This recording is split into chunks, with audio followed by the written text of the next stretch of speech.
Some friendships survive distance, disagreement, and years of silence. But there's one thing that kills them faster than anything else: your success. Not failure, not tragedy, not conflict. Success.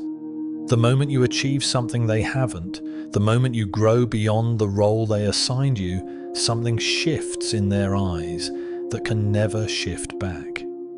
This isn't about celebration turning cold. It's about realizing the person you trusted most has been quietly hoping you'd stay exactly where you are. If you enjoy deep psychological insights that challenge what you think you know, feel free to subscribe. Let's begin. Have you ever shared good news with a friend and watched their face do something strange?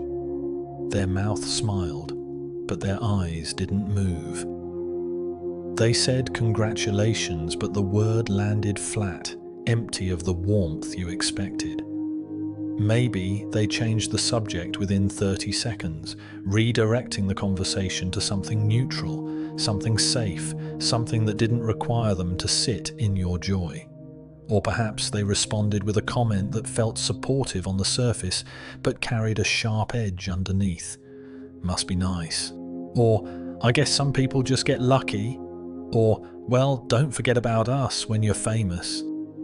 And you laughed it off because confronting it would mean admitting something too painful to name. Your friend is not happy for you. This is not a single incident. It's a pattern that reveals itself slowly, like ink spreading through water. You start to notice the silence in the group chat when you post an achievement. You see how they bring up your past failures when you mention current success, as if reminding you, and everyone listening, that you're not as impressive as this moment makes you seem. You watch them gravitate toward conversations about your struggles, but disappear when things are going well. And slowly, quietly, you begin to edit yourself. You stop sharing good news. You downplay your achievements. You learn to make yourself smaller so they can feel comfortable around you again. But here's what nobody wants to say out loud. This person who claims to love you, who calls you their friend, who has shared years of history with you, they are threatened by your growth. Not because you did anything to them, not because you changed or became arrogant or left them behind, but because your success holds up a mirror that shows them something they don't want to see about their own life. Your promotion reminds them they're still in the same position. Your relationship highlights their loneliness. Your achievement forces them to confront their stagnation. And instead of using that mirror to motivate change in themselves, they resent the mirror. They resent you. The conventional explanation is that jealous friends are just insecure, that they'll get over it, that you should be patient and understanding while they process their feelings. But what if I told you that friendship jealousy has nothing to do with your success and everything to do with their belief system about scarcity? What if their inability to celebrate you reveals something fundamental about how they view the world? As a place where there's only so much happiness to go around, where your gain is their loss, where success is a competition they're terrified of losing. Because that's exactly what's happening. When you succeed, they don't see your achievement. They see evidence of their failure. They don't feel happy for you. They feel abandoned by the universe that chose you instead of them. Your joy doesn't inspire them, it devastates them. And the most unsettling part is that they often have no idea this is happening. They've buried their jealousy under layers of rationalization so thick they genuinely believe they're being supportive, that they're just concerned about you, that they're the only one brave enough to keep you grounded while everyone else inflates your ego. But you feel it. You feel the distance growing. You feel the coldness creeping in where warmth used to live. You feel yourself becoming careful around them, managing their emotions about your own life, shrinking so they don't have to confront their discomfort. And somewhere deep inside, you're starting to ask a question you don't want to answer. Is this person actually my friend? Or have they only ever been my friend as long as I stayed in the position they needed me in? To understand why someone who claims to love you can't celebrate your success, we must first understand what's happening in their mind the moment you shine. When did your success become their failure? At what point did celebration become impossible, replaced by this quiet resentment that neither of you knows how to name? The answer reaches back further than either of you realize, into the years when friendship meant something different, when comparison was taught before it was chosen, when love came with conditions that shaped every relationship that followed. Consider the child growing up with siblings, fighting for attention at the dinner table, competing for praise that never felt like enough to go around. When one child brought home an A, the parents celebrated, but the other child sitting there with a B+ felt invisible. Not because the parents meant harm, but because attention is finite. And in that moment, all of it flowed toward the achievement. That child learned something without words being spoken. Someone else's success means my invisibility. Someone else's win means I lose. And years later, when their friend gets the promotion, that same feeling rises up from deep in their chest. The feeling of being the child at the table again, watching someone else get celebrated while they fade into the background. Or think about the child whose parents only showed love when they performed, when they achieved, when they brought home proof of their worth. Love was not given freely. It was earned through grades, through trophies, through being better than the other kids. That child learned that their value was not inherent, but comparative.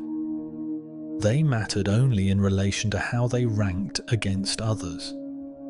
And now, as an adult, they cannot separate their worth from their achievements. When their friend succeeds, it does not just mean their friend did something good. It means they themselves are worth less. Because worth is relative. Because someone is always winning and someone is always losing, and losing means being unlovable. Then there are the children who grew up in homes where resources were actually limited, where money was tight, where getting new shoes meant someone else went without, where treats were divided carefully because there was never enough. These children learned that life is zero-sum, that one person's gain truly does come at another's expense. And even though they're adults now, even though they live in a world where their friend's success does not take food off their table, that deep belief remains. There is not enough. There has never been enough. And if you are getting more, I must be getting less. Some people learn comparison even earlier, in the preschool classroom, where teachers praised the quiet child and scolded the loud one, where being good meant being better behaved than the kid next to you. They learned that love, attention, and approval were awarded based on ranking, based on who colored inside the lines better, who sat still longer, who followed directions most completely. And that lesson calcified into a worldview.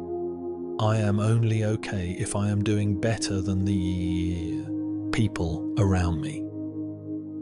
What all these origins share is a single devastating truth. These people learned that connection requires comparison. They learned that to know if they matter, they must measure themselves against others. They learned that relationships exist on a hierarchy, and safety means staying above the people closest to them. This is not conscious.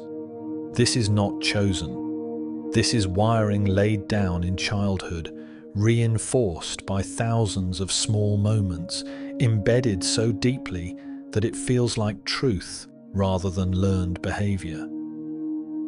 And here is the cruelest part. They brought this wiring into their friendships. They chose friends not just for compatibility or shared interests, but for unconscious positioning. They needed you to be at a certain level, close enough to relate to, but not so far ahead that comparison became painful. Your struggles made them feel less alone. Your failures made them feel less behind. Your position relative to theirs was the foundation of their comfort in the friendship. But foundations built on comparison cannot support growth. The moment you rise above the position they needed you in, the structure begins to crack, because every pattern has a price. And this one destroys relationships before anyone understands what is happening. When you tell your friend about your promotion, your engagement, your achievement, there's a moment, barely 2 or 3 seconds long, where their response is genuine. In that fraction of time before their brain has fully processed what your news means, you might see real happiness flicker across their face. But then something happens. The smile freezes. The light in their eyes dims. And what replaces that initial joy is not anger or sadness, but something more complex. A sudden, crushing awareness that the distance between your lives has just expanded, and they're the one being left behind. This is not a conscious process. They're not sitting there thinking, I will now choose to feel jealous. What's happening operates far below the level of deliberate thought, in the ancient machinery of the brain that's been comparing humans to each other since we lived in small tribes where social position determined survival. Your success has triggered an automatic comparison. And in that comparison, they've come up losing. The promotion you just received is the promotion they don't have. The relationship you're celebrating is the loneliness they're still living in.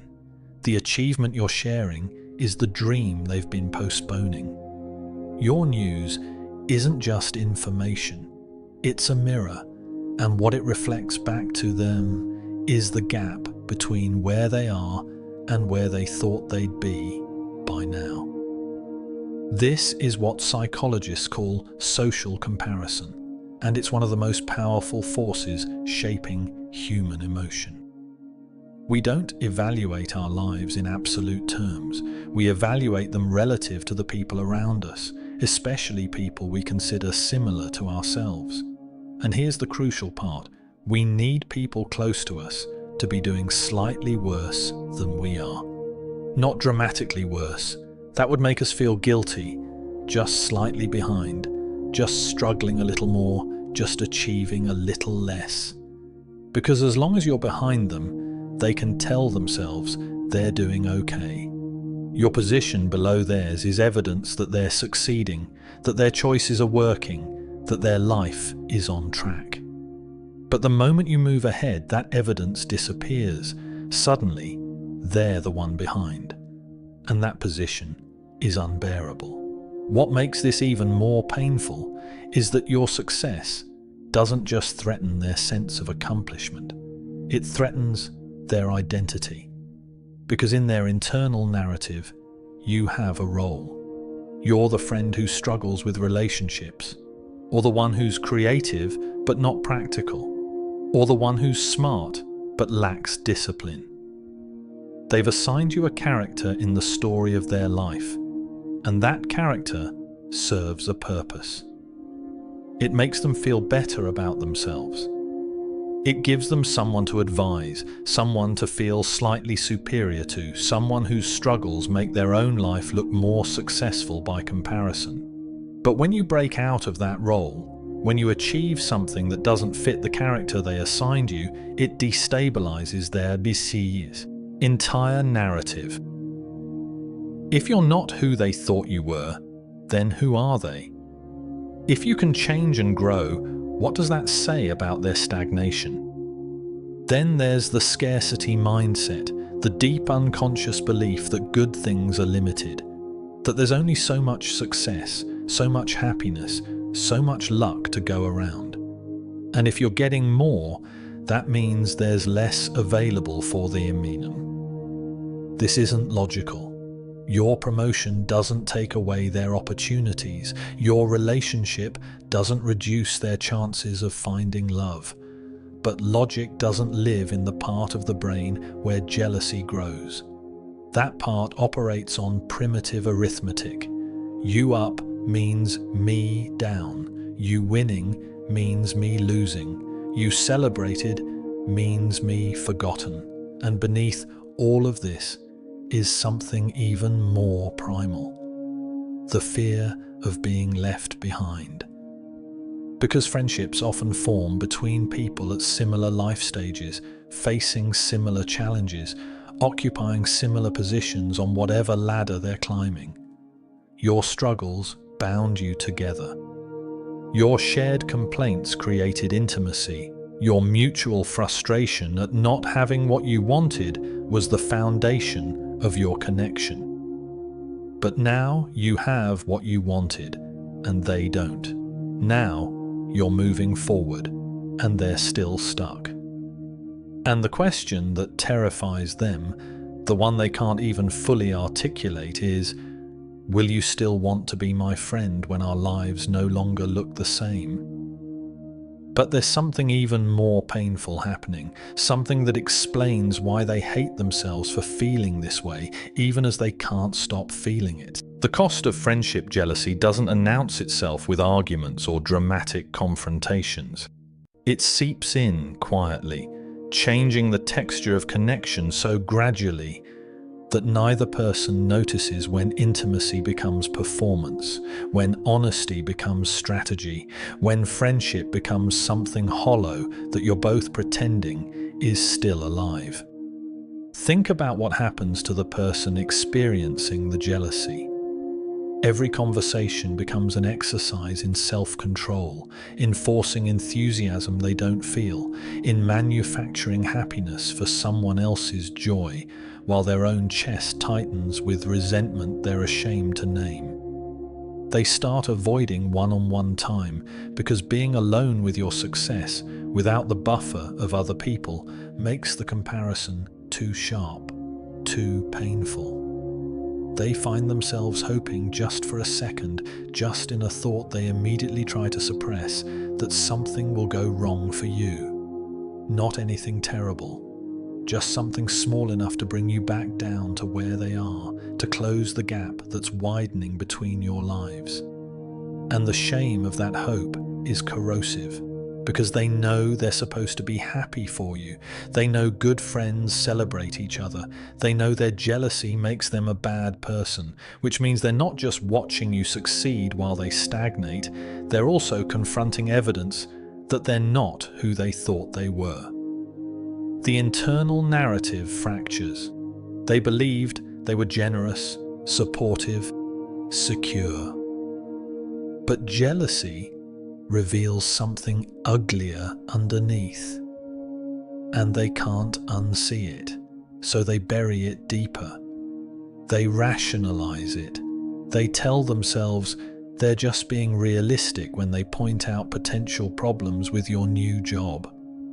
They convince themselves they're protecting you when they remind you of past failures.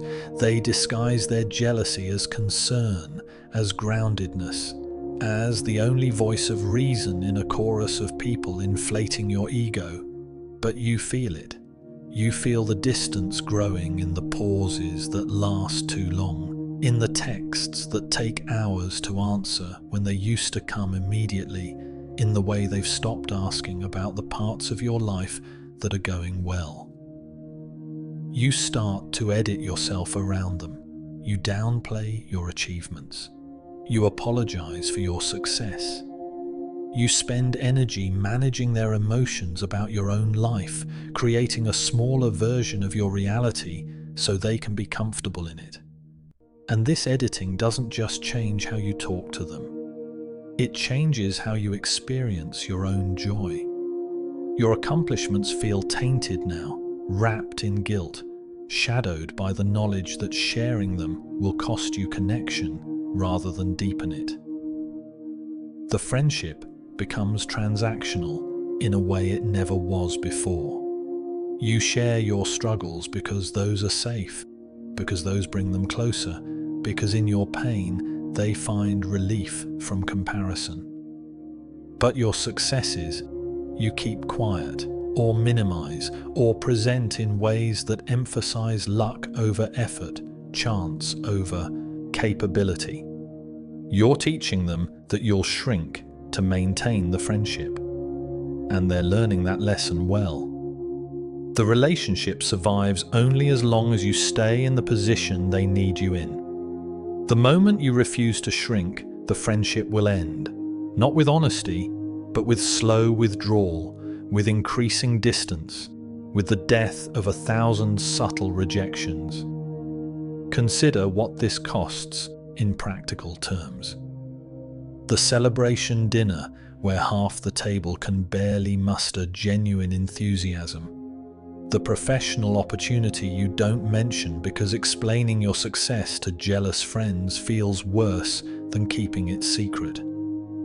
The relationship milestone you post on social media, knowing that certain people will respond with silence or comments that carry hidden barbs. The growing awareness that you're curating your life to protect other people's feelings about their own lives. You're not being celebrated, you're being tolerated. And tolerance is not friendship. Then there's the professional cost that never announces itself directly. The promotion you're offered but hesitate to accept because you know it will widen the gap between you and your friend group. The networking opportunity you don't pursue because success will isolate you from the people who need you to struggle. The dream you talk yourself out of chasing because achieving it means losing the community that's kept you comfortable. You're making your life smaller to keep friendships alive that are already dying, that are only surviving because you're willing to sacrifice your growth to preserve them.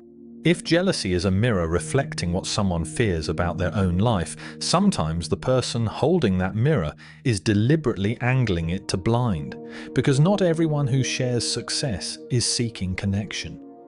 Some are seeking dominance. Some are performing achievement rather than living it. And some have turned every conversation into an opportunity to remind you of the distance between your lives, with them always on top and you always looking up. Consider the friend who mentions their salary in conversations where money was never the topic. The one who transforms every story you tell into a launching pad for their own superior version.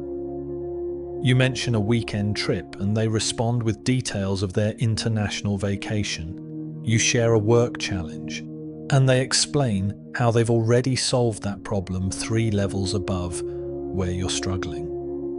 You celebrate a small win, and they remind you of the bigger win they achieved last year, then the year before that, creating a highlight reel of their life that seems designed not to share joy, but to establish hierarchy. This is not the innocent sharing of a life well lived. This is weaponized success. This is achievement wielded as a tool of comparison, shared not to invite celebration, but to create distance, to establish position, to remind everyone in the room where they rank. And what makes this particularly insidious is that it comes wrapped in the language of friendship, of openness, of just being honest about their life. But honesty has a tone. Sharing has a context. And when someone consistently positions their successes in direct comparison to your struggles, when they time their announcements to coincide with your vulnerable moments, when they seem energized by the discomfort their achievements create in others, they're not looking for friends. They're looking for an audience to validate their performance of superiority. Social media has amplified this dynamic into something almost unbearable. The curated feed of accomplishments, each post carefully crafted to display success while maintaining the appearance of humility. The false modesty that draws more attention than direct boasting ever could.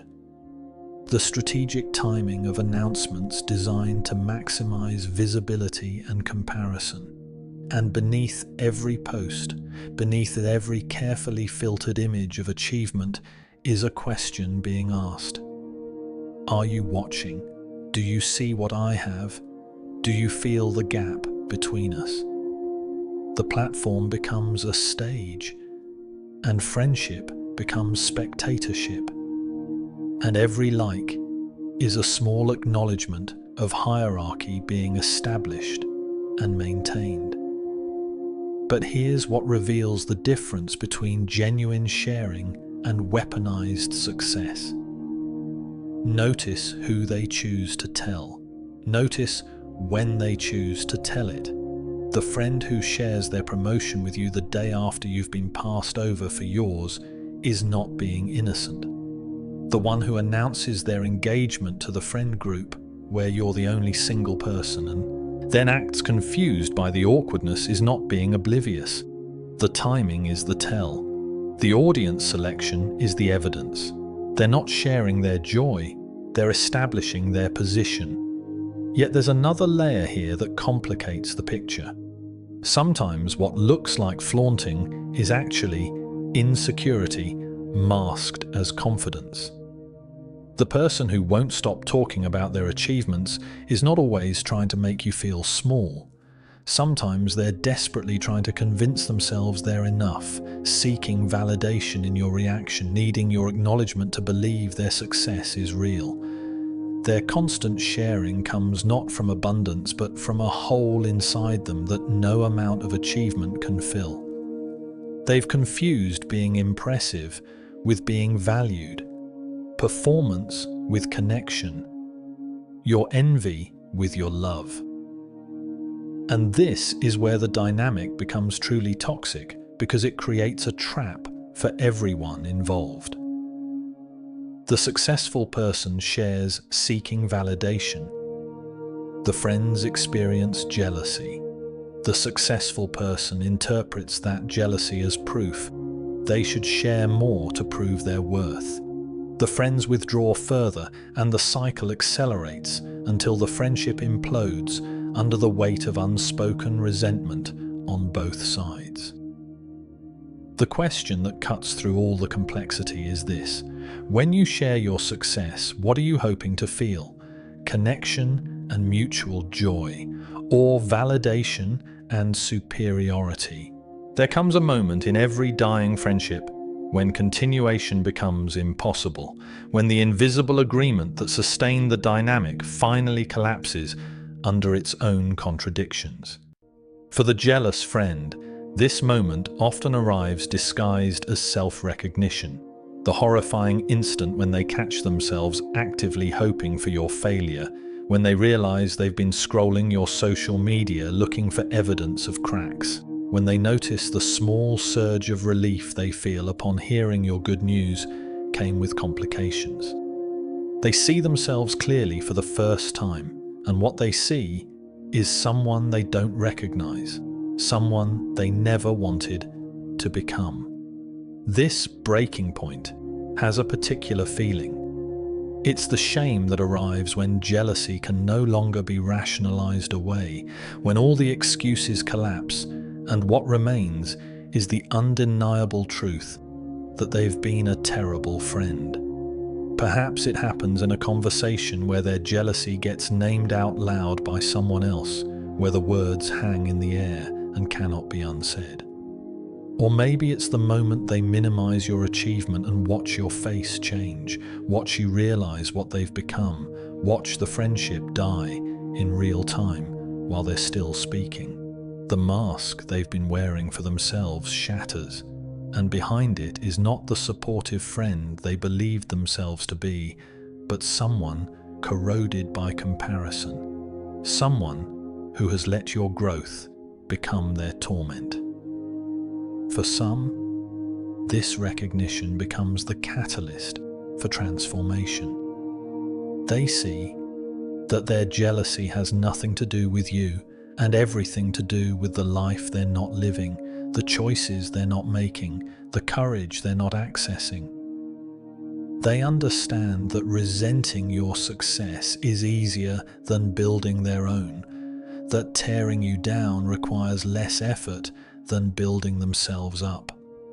That jealousy is the refuge of people who have abandoned their own dreams and cannot bear to watch others pursue theirs. And in that understanding, something can shift. The comparison can loosen its grip. The friendship can be rebuilt on a foundation of genuine celebration rather than competitive positioning. But not everyone reaches this conclusion. Some people, when confronted with their jealousy, double down. They justify it. They make it your fault. They construct elaborate narratives about how your success has changed you, how you've become arrogant or distant or obsessed with achievement, when the only thing that's changed is that you've stopped shrinking to make them comfortable. They exit the friendship, blaming you for their jealousy, convinced that your growth was an attack on them, that your refusal to stay small was a betrayal of the unspoken contract they believed you'd signed. The breaking point exists for the person experiencing jealousy from others as well, and it carries its own particular pain. It's the moment they realize they've been managing someone else's emotions about their own life, that they've been dimming their light to maintain a friendship that was never friendship at all, but a hierarchy requiring them to stay beneath someone else. Perhaps it's the celebration they stop themselves from sharing because they already know the response they'll get. The forced smile, the quick subject change, the comment designed to minimize what they've achieved. Or maybe it's the conversation where they finally name what's been happening, where they say out loud that they need friends who can be happy for them, and they watch the other person's face close down in defensive anger. This moment brings a specific kind of grief because it means accepting who someone actually is rather than who you needed them to be. You've been hoping they would change, that they would overcome their jealousy, that the friendship was strong enough to survive your growth. But the evidence has been accumulating for months or years that they will not change, that they cannot celebrate you, that the friendship was built on a foundation that cannot support who you're becoming. And accepting this means accepting loss, not the dramatic loss of a fight, but the quiet loss of slowly letting go of someone who could never hold your joy. The breaking point is never just about jealousy, it's about integrity. The moment when staying requires betraying yourself and leaving becomes the only honest choice remaining.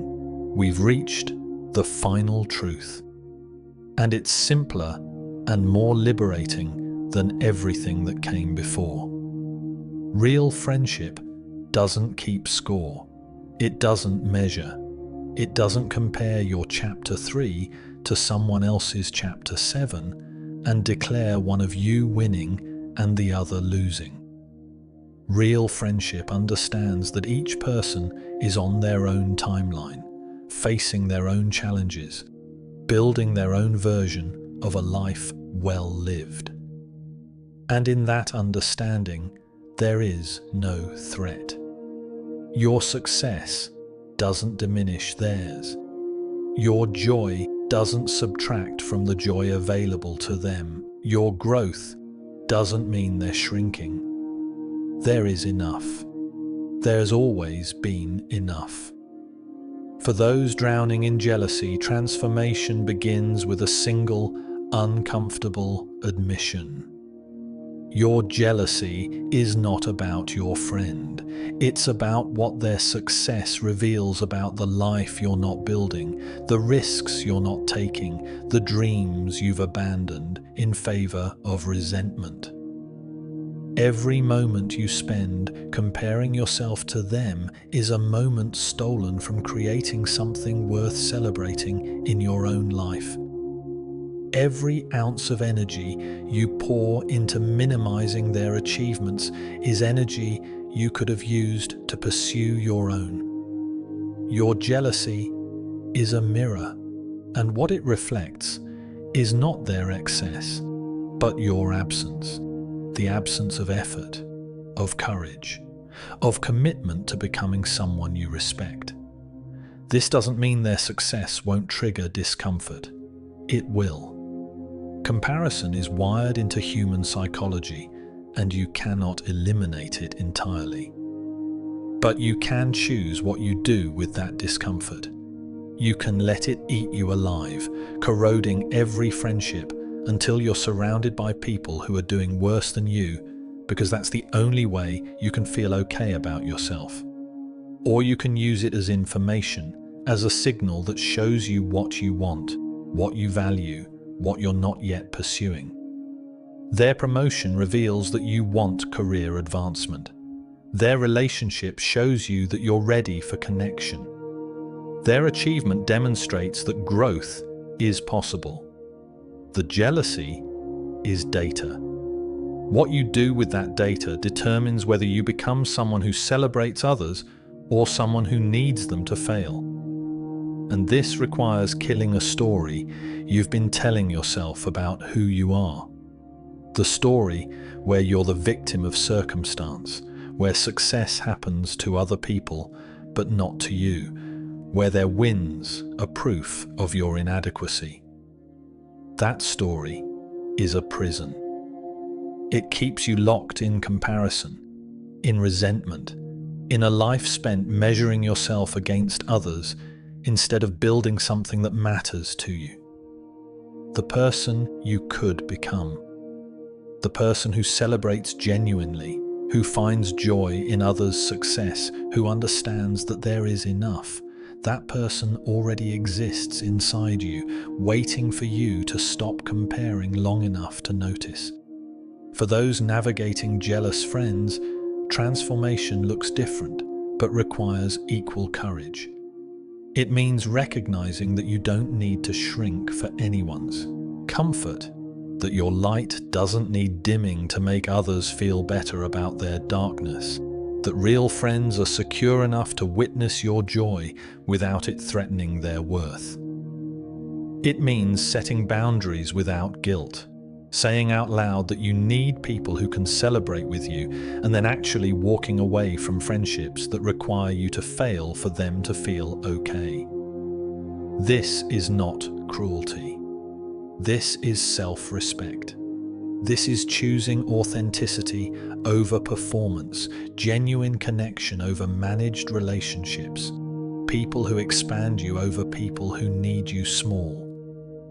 And here's the truth that applies to both sides. Some friendships are not meant to survive growth in different directions. Not because anyone is evil, but because they were built on a foundation of shared struggle, of similar positioning, of a dynamic that depended on both people staying in place. When one person grows and the other doesn't, when one person's timeline accelerates while the other's stalls, when the gap between them becomes too wide to bridge with conversation, the friendship ends. And that ending is not failure. It's honesty. It's the recognition that friendship cannot exist where celebration is impossible, where resentment has replaced support, where connection has been sacrificed to comparison. The world doesn't need more friends who secretly hope you fail so they can feel better about themselves.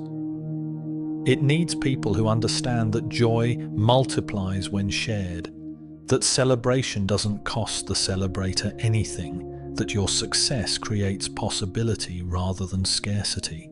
Real friendship celebrates different timelines. It honors different paths. It holds space for each person to grow at their own pace without that growth-threatening connection. Friendship jealousy reveals what we believe about abundance and scarcity, about whether success is infinite or limited, about whether there's enough for everyone or only for some. The truth is always the same. There is enough, but only if you stop measuring your life against someone else's. Take a moment to notice where these patterns appear in your friendships. Are you the jealous one, unable to celebrate because comparison has poisoned your perception? Or are you the one managing others' jealousy, shrinking to keep friendships alive that are already dead? Either way, awareness opens the door to something different. What should we explore next in the psychology of relationships? Drop your ideas below. If you enjoyed this deep dive, make sure to like, subscribe, and turn on notifications for more psychological insights. Those who celebrate others find more to celebrate in themselves. Those who compare will always find themselves lacking. Those who love freely discover they have more than enough.